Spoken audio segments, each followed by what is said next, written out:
With China falling and jobs rising, the theme of the program today goes like this: things are neither as bad nor as good as they seem. From American Public Media, this is Marketplace.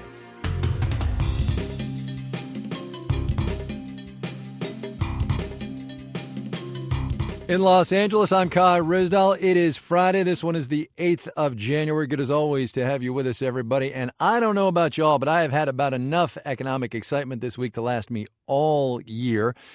Sadly, that is not the way things are going to shake out, more likely than not. So we might as well understand exactly what happened the 5 days gone by. Here to wrap up the week with us are Lee Gallagher from Fortune Magazine. David Gura is at Bloomberg. Hey, everybody. Hey, Kai. All right, we got to start with jobs, I think, right, Lee? 292,000. That's great. Unemployment at 5% still. Anything to add? I mean, it's just good, it was good, all right? good. It was better than expected. Wages were up. The previous months were revised up. I mean, it was really good, and it was expected to be good, and it even was better than that. So I don't want to, Right. as you say, things are neither as good or as bad as That's they right. look, but That's it right. was a pretty good one. It was a big number. Yeah. Like that came out, I think I wasn't alone being surprised at the size Well, of it. right. So, yeah, I think it was Right. a pretty good report. All right, good. So let us move on then to the not so good of the week, David. China and the mess over there, not necessarily the stock market itself, but what it says about the underlying economy in that country. Help me out here, man. Yeah, well, help you out. Help All right, help us all out, David. here, David, you know? please help me. No, I think everyone's just trying to figure out what the state of the economy is. You make the distinction all the time, Kai. I hear you between the market and the economy itself. But investors I talked to this week just stymied by how poorly the Chinese government, Chinese regulators are communicating about what they're doing. And, we talk a lot about uncertainty here in the U.S. My God, the amount of uncertainty there. You have these switch breakers put in there for 4 days. They take them out. The government intervenes. It doesn't intervene. You just see it devalue its currency to its lowest level in a long time. Yeah. So I think investors just really trying to figure out the psychology of the Chinese market, which is pretty young. And as you know, has so many participants in it now, like 100 million retail investors now in China. All of whom, by the way, I read the other day, have less than a decade of experience, which totally makes sense, right? So you're like, oh, man. Lee, let me ask you the global question, though. With the American economy going reasonably strong, actually really strong, right? With jobs up and GDP up and all that stuff, there are some problems, but we're going strong. Yeah, the I rest, think so. the rest of the world maybe not, though. Is it going to bite us in the tuchus?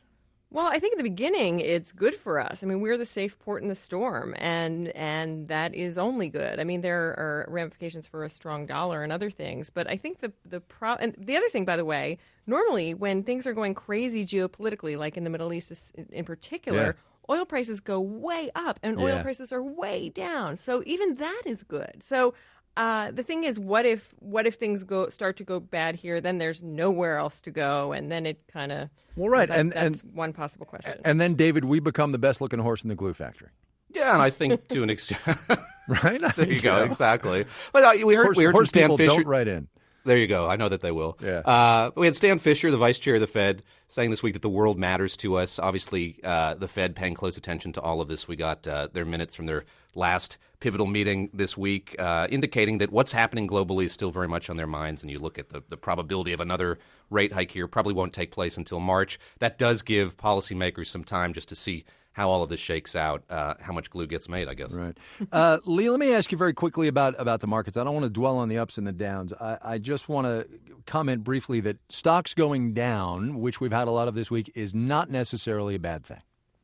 It's not a bad thing. I mean, stocks are very richly valued, and you could see this as a buying opportunity. I mean, many people, I'm sure, do. The long term, it's like every investor book says this. The long term trend, you are never going to go wrong if you just don't panic. You never want to panic. You never want to move things at a time like this.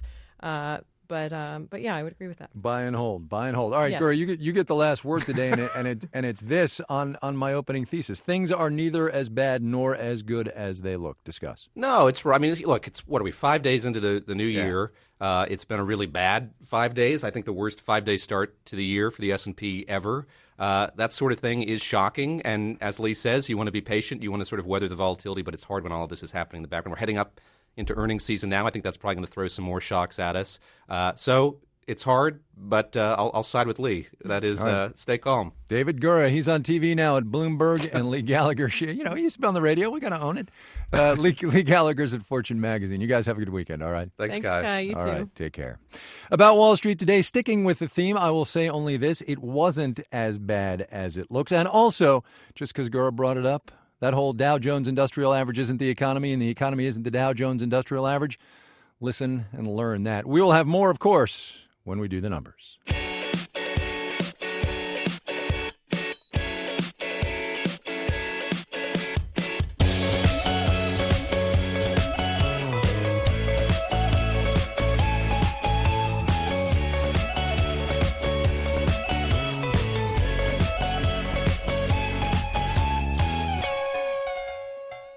There was a blip, a dark spot, a blemish, if you will, on the jobs report that we got this morning. It's not a new one. It's the big bugaboo in the American labor market now the jobs themselves are back.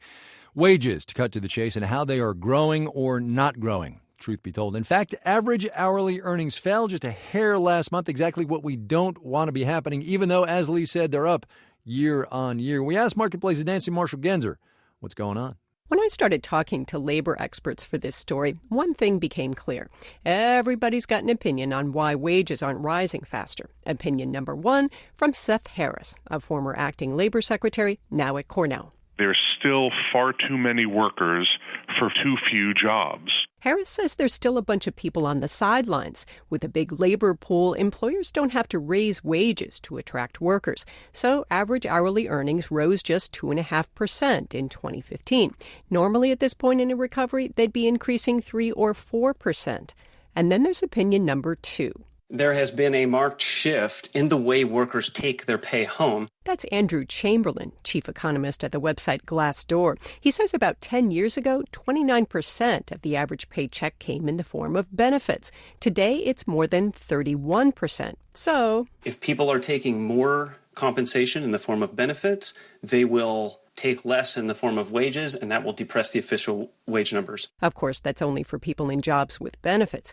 Chamberlain also says productivity needs to pick up before we see healthy wage gains. That brings us to Gary Chason. He teaches labor relations at Clark University. He says productivity may play a role, but we're really not quite sure what's going on over here. The problem is that everyone is always trying to twist the data to support their own point of view. Chason says you can have a million theories, but there's only one conclusion. This is not normal, but this is going to become the new normal. The question, Chason says, is what are we going to do about it? In Washington, I'm Nancy Marshall-Genzer for Marketplace. All right, so you got your big-time IPOs, companies like Google going public back in the day, or Facebook more recently, and then you got your IPOs. The national oil company of Saudi Arabia, Saudi Aramco it's called, confirmed today that it is, and this is a quote, studying options for selling a part of itself to the public. Quick bit of history here before we go on. Way back in the 1940s, Aramco was owned by various arms of Standard Oil until it was fully nationalized by the Saudi Arabian government. So why, given the state of affairs right now, talk about selling today? From the Sustainability Desk, Marketplace's Scott Tong is on that one. Okay, multiple choice. Is Aramco worth A, $100 billion, or B, $2.5 trillion, or C, $10 trillion? The answer is D, nobody knows until the shares actually list. But everyone's asking, and why list now? Many assume the company and the Saudi government need money with oil prices low. Consultant Robin Mills of Manar Energy in Dubai spoke by Skype. You can hardly think of more of a crown jewel state company anywhere in the world. This has now been raised publicly as a huge step, and I think that would only have been done with these concerns about the economic and the budget situation. Others say Aramco has plenty of ways to raise money. It can borrow, it can float bonds. So the company may see a broader change of foot, like fossil fuel risk. Nansen Saleri is the CEO of Quantum Reservoir Impact, and he worked at Saudi Aramco for a decade. Decarbonization is a concept that's playing more and more into day-to-day decisions. So Aramco going down this path, I see it as a risk mitigation step. Saudi's deputy crown prince told The Economist that listing shares would boost transparency. But Valerie Mersel at the Chatham House think tank in London says there's no way the company fully opens its books. Then there might be questions asked about the level of spending of the royal family, which I think is a very sensitive issue. But also the company's corporate culture is very secretive. It's the legacy company that comes from ExxonMobil, and ExxonMobil is also a very secretive company. One way to stay secret is for Aramco to offer a tiny, non-controlling stake to the public. I'm Scott Tong for Marketplace. Crude oil, by the way, down 10% for the week, 12-year lows. U.S. benchmark prices now at $33.16 a barrel.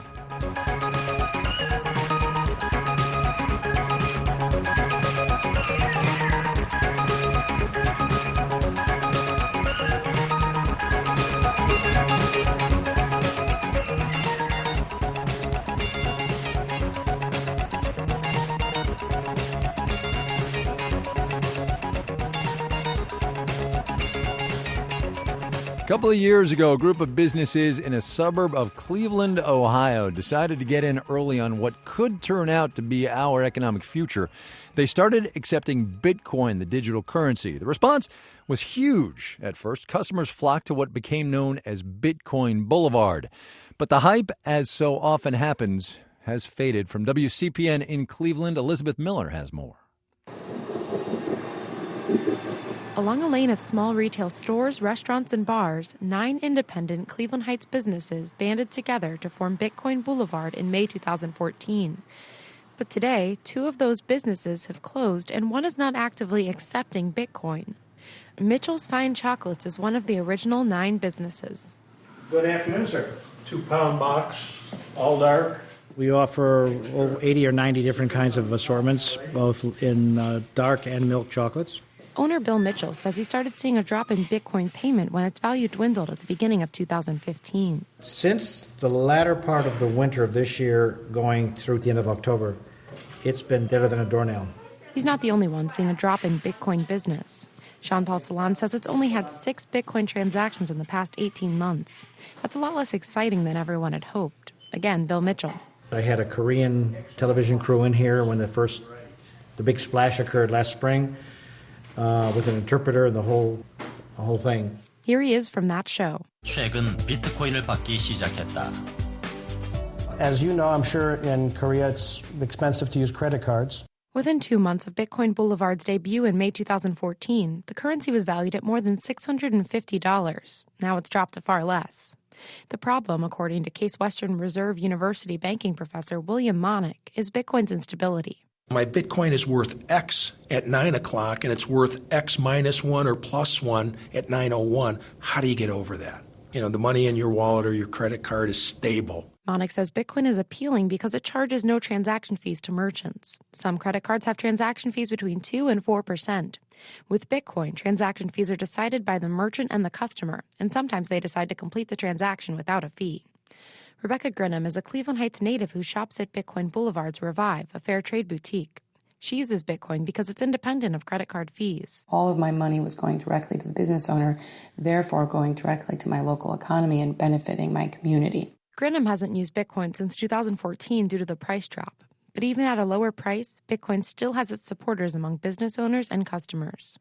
Emily Satin is the manager of a free trade shop called Revive. She says Bitcoin usage brought welcome attention to the city. We had great response, a lot of questions also, which was great to open dialogue and to learn a little more about what this digital currency is. Organizers of Bitcoin Boulevard say the next step is to work with state legislators to modify Ohio liquor laws so Bitcoin can be used to purchase alcohol. In Cleveland, I'm Elizabeth Miller for Marketplace.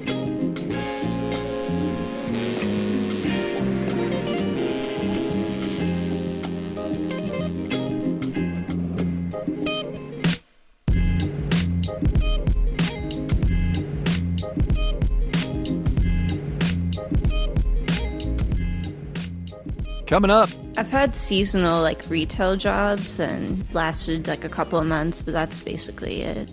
Unemployment is down, yes, but not for everybody. First, though, let's do the numbers. Oh, can I vote no on the mandolins? Do I get a vote on this music? Dow Industrial's off 167 points today. 1% ended things at 16,346. The Nasdaq declined 45 points, nearly 1%. 46.43. The S&P 500 dropped 21 points, 1%. closed at 1922, if in fact they are mandolins. I don't even know. This, as we all know, is a week to forget. In the past 5 days, the Dow off 6%, the NASDAQ off 7.25%, the S&P 500 dropped 6%. Let me say it again, though, that is not necessarily a bad thing. Sharks are circling Time Warner with some news reports that activist investors want the company to spin off HBO. Time Warner shares rose 1 3/10% on that news. No safe haven in gold at all. Kinross Gold fell 6.5%. Barrick Gold declined 3 4/10%. Concerns about the strength of holiday sales continue to hit some retailers and hit them hard. Gap down 14% today, 1.4%. Kohl's shares fell 5 8/10%. Bond prices rose. When that happened, the yields, well, they go down. The 10-year T-note sits at 2.11% to end the week. You're listening to Marketplace. This is Marketplace. I'm Kai Ryssdal. This is going to sound terrible because the human suffering that's involved in the European migrant crisis is real. But it's also real that clothing and feeding and housing that many people is a business opportunity. It's an opportunity especially in Norway, a country of 5 million people that last year took in almost 32,000 refugees. Bill Donahue writes in the New Business Week about Hero Norway, the for-profit company run by two brothers that is making millions of dollars meeting the refugee demand. Bill, it's good to have you on. It's great to be here. Tell me about these two brothers, the Adolfsen brothers up in Norway. Well, they run a number of businesses, but most notably, they are the top dogs in the sector of for-profit refugee centers in Norway. And they have 90 refugee centers there and 10 in Sweden. It seems, or would seem, that this is ripe for, if not actual scandal, then the appearance of scandal. People profiting off of refugees. First of all, what's the vibe up in Norway, where they are of a more liberal side of the political spectrum, shall we say? Well, I think a lot of people recognize that you have to have these for-profit outfits because the government just can't handle them. But indeed, people are worried that the entrepreneurs are going to cut corners. Mm-hmm. And that did happen. There was a provider called Link, and, they cut out things like childcare, homework help. So, yeah, it can happen. And the Norwegian equivalent of INS, UDI, is so overwhelmed at this point that they can't monitor these guys. So right. Who knows what's happening? You were in some of these centers, though. Tell me what they're like. I mean, what does it look like? What does it sound like? Well, there's a variety of centers. I went to one which is almost on the Swedish border, and the function of this place was to handle people right as they came into the country, and they were interviewed by police. They were screened for tuberculosis. Their clothes are put in this freezer for bed bugs, and people are sleeping in tents in there. But they're just there for a couple of days. And then you have more longer-term facilities, and those are much more copacetic place to live. There's detached housing. You cook for yourself. It's almost like a little neighborhood.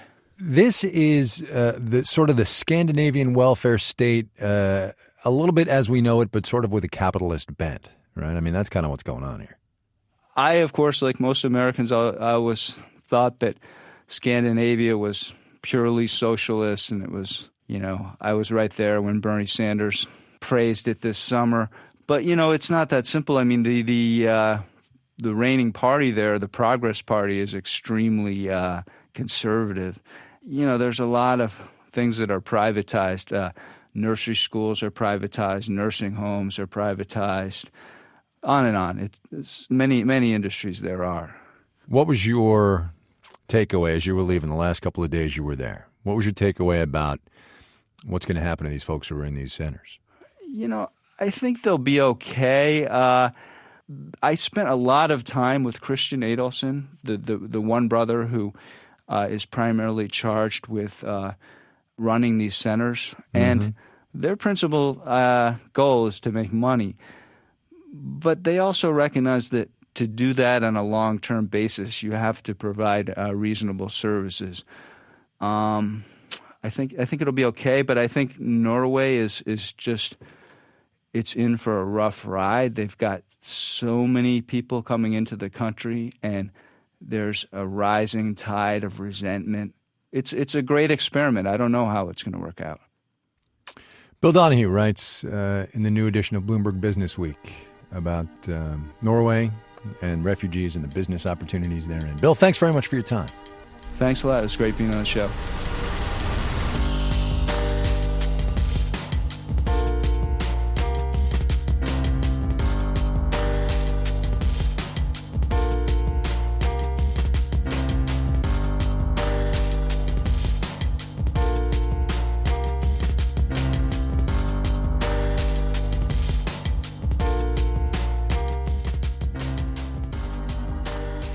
For as good as today's jobs report was, and it was, we got to be clear about that. There are some really big structural changes that have happened in the American labor market since the recession that we are still trying to figure out. What, for instance, has happened to all the people who left the labor force during the tougher times of the past 6 or 8 years? Marketplace's Mitchell Hartman is on that one. There are 8 million fewer Americans aged 20 to 55 working or looking for work now than before the Great Recession. Labor force participation hasn't been this low since the 1970s. So what are all these people doing instead? How are they making ends meet? Let's begin with the 20-somethings just starting out. Hey. You must be Maya. Yeah. I'm Mitchell. Hi. Hey. Nice to meet you. Nice to meet you. Maya Scherter is 22. She greets me in the stairwell up to her first-floor studio apartment. It's in a suburban neighborhood of Portland, Oregon. This is a nice little pad. Yeah, I like it. Nice and free. Scherter's parents live in the big house just up the hill. Her apartment's above the garage. Scherter graduated high school in 2011 and started looking for work. I've had seasonal retail jobs and lasted a couple of months, but that's basically it. I've done probably 150 resumes and applications. A year ago, Scherter pretty much gave up, just like many people her age have, faced with low wages and poor job prospects. The number of young people not participating in the labor force has risen by 1/3 since the recession. Most have gone to get more education or training. Scherter enrolled in a pre-apprenticeship program for construction union jobs. I know I'll be having an amazing job soon that has benefits, can offer me so much more than, a typical coffee shop job. I'm into a career now, not a job. Now, there are a lot of reasons prime-age workers have left the labor force since the recession. Some have gotten retraining, like Maya Scherter. Other main reasons, according to Labor Department surveys, illness and disability, taking care of kids, getting discouraged and giving up. None of which quite fits Ted Madry, 37, of San Francisco. He worked as a network engineer through the 2000s. He ran down his resume for me. WorldCom MCI got laid off, and then they went bankrupt. Washington Mutual worked for them for a few years, got laid off, and they went bankrupt. That was 2007, just as the recession was starting. All that bankruptcy got him thinking. So I decided this seems like a clear sign. Let's give teaching dance a go. For years, Madry'd been dancing, swing, ballroom, blues, in amateur competitions and exhibitions. So he went all in, started teaching dance classes and eventually putting on events. He performed with a troupe called The Boys, all Humphrey Bogart sharp suits and fedoras.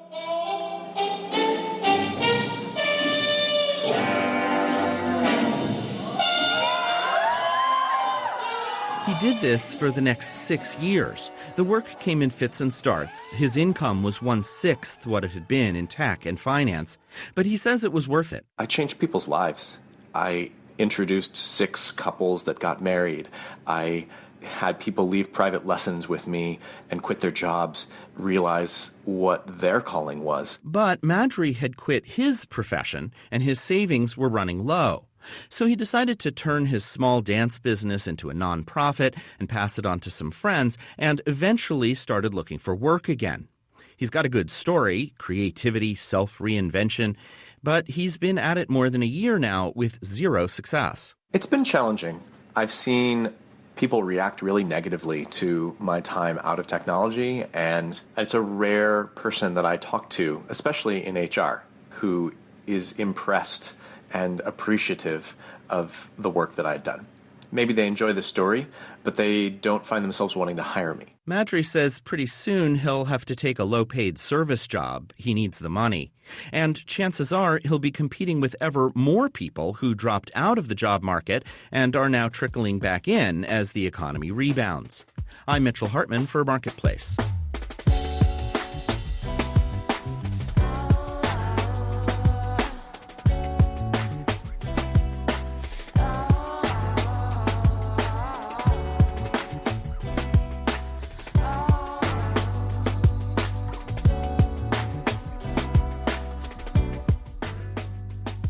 This final note on the way out today from the Marketplace desk of correlation is not necessarily causation, but it sure is interesting. Buried in that jobs report this morning was this, plucked out by the Wall Street Journal, I should say, credit where credit is due.